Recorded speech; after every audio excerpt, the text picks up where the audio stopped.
Salut toutes et tous. Alors ceci est la deuxième vidéo d'une série de 4 vidéos. Inutile d'avoir regardé la première pour suivre celle-ci. Si cependant vous voulez d'abord regarder la première, c'est-à-dire pourquoi j'ai fait ce grand saut, eh bien vous cliquez tout simplement ici. Mais la seule chose que vous avez à savoir, c'est que il y a exactement un an, j'ai arrêté de consommer du sucre. Alors, je ne m'étais pas vraiment préparé, je me suis juste lancé. Et la première chose que je remarque, mais avec stupéfaction, c'est que du sucre, il y en avait dans pratiquement tout ce que je consommais. Même des produits qui, a priori, ne devraient pas en contenir. Les chips, par exemple, les chips au paprika, les chips au curry, même les chips salés, dans les conserves, les boîtes de petits pois, les boîtes de maïs. En fait, dans tous les produits préparés, dans le pain, vous pouvez le croire ça? Dans le pain, dans la sauce pimentée. En fait, le sucre, il est presque partout. Et surtout là où on ne l'attend pas. Et du jour au lendemain, j'ai dû m'incliner devant le fait que jusqu'alors, je mangeais du sucre à chaque repas. Alors, petite précision importante, qu'est-ce que j'entends par arrêter le sucre? Et jusqu'à quel niveau j'ai poussé cette exigence? Certains, avec une érudition un peu piquante, m'ont fait remarquer que le sucre, c'est le carburant de l'organisme, et en particulier du cerveau, qui demande, qui consomme 1/5, c'est-à-dire 20% de l'énergie nécessaire au métabolisme de base. Et que sans sucre, on ne pouvait pas vivre. Ben oui, évidemment. Donc, quand on dit pas de sucre, cela veut dire qu'on déplace le curseur de consommation de sucre jusqu'à un certain niveau. Le mien, le niveau de mon curseur, j'ai pu le constater, n'est pas le même que celui d'autres personnes qui, elles aussi, arrêtent le sucre. Alors, jusqu'où est-il intéressant, opportun de réduire sa consommation de sucre puisqu'il ne s'agit pas de le supprimer complètement, puisqu'il est indispensable à la vie? Alors, juste une chose. Si c'est abusif de dire qu'on arrête le sucre, c'est en fait également abusif de dire que le sucre est indispensable à la vie, au fonctionnement des mitochondries, à la biochimie du cerveau. En fait, non. Le glucose est effectivement le carburant de l'organisme. Mais parlant d'un carburant sucre, ça c'est une simplification qui laisse à penser que le sucre, qu'on associe au sucre de table ou à tous les produits délicieusement sucrés comme les cakes, les gâteaux secs, les crèmes dessert, que tout ça c'est indispensable à l'organisme pour vivre. En fait, le sucre de table, le carré de saccharose qu'on jette dans son café, ou le sucre en poudre qu'on met en abondance dans presque toutes les pâtisseries, n'a absolument rien d'indispensable. Je vous parle du saccharose, mais même on pourrait parler du fructose ou bien d'autres oses, enfin on en parlera. Je ne vais pas trop rentrer dans tous ces détails, ni sur les notions de sucre lent, de sucre rapide. Ça, c'était une nomenclature qui existait beaucoup quand j'étais jeune. Maintenant, on parle plutôt de sucre simple ou de sucre complexe. Il y aurait aussi des choses à dire sur les transformations des glucides en glucose, fructose, galactose, puis sur le métabolisme du glucose, comment il est stocké, déstocké, transformé, à nouveau utilisé. Le champ de réflexion sur ce sujet est vaste, c'est pas trop le sujet de la vidéo, mais revenons à nos moutons, avec toutes ces parenthèses. Ce qui m'importait il y a un an, c'était de diminuer drastiquement ma consommation de sucre, sans évidemment la supprimer complètement, puisque le sucre, le glucose, est le carburant de la vie, et que supprimer ça, ce serait stupidement mortel. Pour ma part, les règles que je m'étais fixées, il y en a 3, étaient et puis sont toujours de ne plus consommer aucun produit qui, premièrement, contient du sucre ajouté. Ça, c'est une quantité mais incroyable de produits. Presque tout ce qui est transformé, tout ce qui est proposé dans les magasins. Maintenant, je lis les étiquettes, et s'il y a du sucre dans les ingrédients, j'achète pas.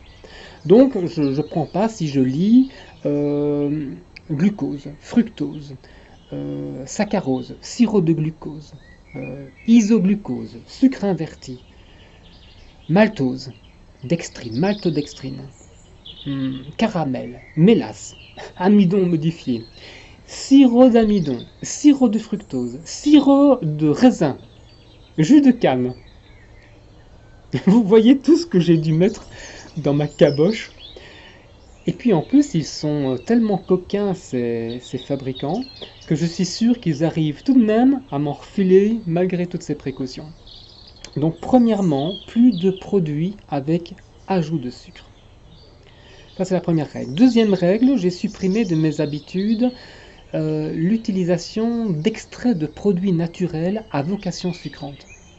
Bon, le miel, par exemple, j'en consommais pas puisque je suis végan, mais j'utilisais pas mal le sirop d'agave, par exemple, le sucre de coco, le sirop d'érable, euh, peut-être un petit peu de sucre de riz, que sais-je encore. Par contre, je prends du xylitol. Ça, c'est un édulcorant qui est obtenu à partir de l'écorce de bouleau. C'est vendu sous forme de poudre ou de cristaux. C'est très populaire dans les pays nordiques. Son indice glycémique est insignifiant. Et puis j'utilise aussi comme produit sucrant de la stevia. Les Indiens d'Amérique consommaient communément cette plante bien avant l'arrivée sur place de Christophe Colomb. Je ne sais pas pourquoi je vous parle de ça. En plus, c'est pas un bon argument, cet argument d'autorité. C'est pas parce que c'est vieux comme le monde que c'est nécessairement bon pour la santé, ni un choix à adopter. Bon, tout ce que j'ai lu sur le sujet de la stevia semble cependant indiquer qu'il n'y a pas d'effet néfaste pour la santé. Donc super. J'ai même parcouru des études qui montraient que la consommation d'extrait de stevia serait utile pour traiter plusieurs affections, en particulier pour les personnes souffrant d'hypertension artérielle. Voilà, donc la stevia, c'est ce que je mets dans mon chocolat chaud, dans ma tisane, ou rarement aussi dans les yaourts de soja, des choses comme ça. Donc reprenons, première règle, plus de produits avec du sucre ajouté. Deuxième règle, plus de produits à vocation sucrante, à indice glycémique élevé. Et puis enfin, en troisième lieu, je limite autant que psychologiquement possible les produits qui sont des concentrés de sucre. Par exemple, les jus de fruits. Alors soit je mange les fruits tels quels, soit j'en fais des smoothies. Déjà là, c'est limite, à mon avis, la question des smoothies, ça se discute. Et puis en fait les smoothies, j'ai fait ça un peu au début de mon sevrage, parce que maintenant, jus de fruits et smoothie, c'est complètement abandonné, je connais plus ça. Donc voilà, sans sucre, pour moi, veut dire que je ne garde que les sucres complexes que l'on trouve dans les aliments riches en fibres ou en amidon qui n'ont pas été trop transformés par des procédés de raffinage. Par exemple, les légumes, les fruits à coque, le riz brun. J'ai aussi sauvé les pommes de terre, la semoule, les pâtes. Et puis, à vrai dire, je ratisse encore un peu plus large puisque je prends aussi du pain blanc parfois, des chips à l'occasion, sans sucre ajouté. Et puis d'autres trucs comme ça. Et puis même, je ne modère pas ma consommation de fruits. Alors que peut-être que ce serait mieux. Donc j'en prends. J'ai lu, je ne sais plus trop où, que le précepte de 5 fruits et légumes par jour devait plutôt s'entendre par 4 légumes et 1 fruit par jour. Alors ce conseil, je ne le suis pas. Mais bon, je reste modéré et je ne me suis pas non plus rué sur les fruits en désespoir de cause. Étonnamment, je suis resté très sage à ce propos-là. Et sans doute qu'ailleurs, vous trouverez des infos sur des démarches plus radicales, conseillant d'abandonner la consommation des fruits, en tout cas d'abandonner ceux qui ont une forte teneur en fructose, comme le raisin, les pommes, les poires, la pastèque. Ok, ça a du sens, vous savez, de pousser l'exercice à ce niveau. Moi, je ne l'ai pas fait, mais cela vaut la peine de s'interroger. Les métabolismes du glucose et du fructose, donc le fructose c'est le sucre des fruits, sont totalement différents. Le glucose que vous trouvez dans les céréales, les pommes de terre, les haricots, les lentilles, les fèves, le glucose peut être brûlé par l'organisme, c'est du carburant. Mais c'est pas le cas du fructose, hein. En particulier quand il est consommé isolé, donc c'est-à-dire ajouté. Le fructose seul, lui, il est principalement stocké, transformé en graisse. Le corps a vraiment des difficultés à métaboliser le fructose, donc à utiliser le fructose. Et en fait, il n'y a que le foie, donc c'est cet organe de détoxification qui peut faire ça. Et il se comporte, donc le foie se comporte avec le fructose de la même manière qu'avec l'éthanol. L'éthanol, c'est donc la molécule active de l'alcool. Fructose et éthanol, c'est le même problème. Raison pour laquelle le fructose peut être considéré comme un intoxicant. Alors, les avis sont partagés. Et donc au final, le fructose oscille entre un statut d'ange et de démon. C'est à vous de mener votre propre enquête. Pour ma part, je me suis conforté dans l'idée que consommer le fruit non transformé était la meilleure solution. Alors je ne sais plus qui disait, quand Dieu a créé le poison, sous-entendu le fructose, il a aussi créé l'antidote, les fibres. D'où le fait que j'ai pris le parti de ne consommer que les fruits entiers, bruts, frais. Un jus ou une compote, c'est pas un fruit. Et puis enfin, il y a tout de même des trucs qui sont de l'ordre de la transgression, c'est comme ça que je le vois, que je ne peux pas me retenir de ne pas manger quand cela me passe sous les yeux. C'est les mangues séchées. 75 grammes de sucre par 100 grammes. Les figues, les dattes. Alors évidemment que c'est plein de sucre, certainement trop. Trop pour moi qui ai d'ailleurs un comportement un peu compulsif à leur contact.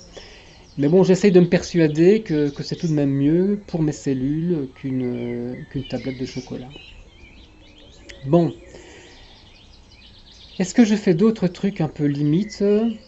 Non, pas d'alcool, quoique ça c'est pas trop la question parce que la plupart des alcools ne contiennent pas de sucre.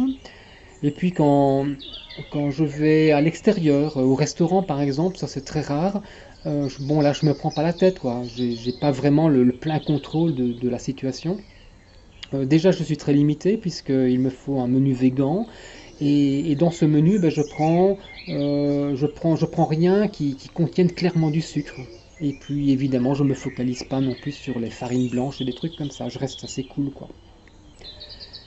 On arrête là pour cette vidéo, mais restons ensemble parce que j'aimerais partager avec vous maintenant mon vécu durant cette année.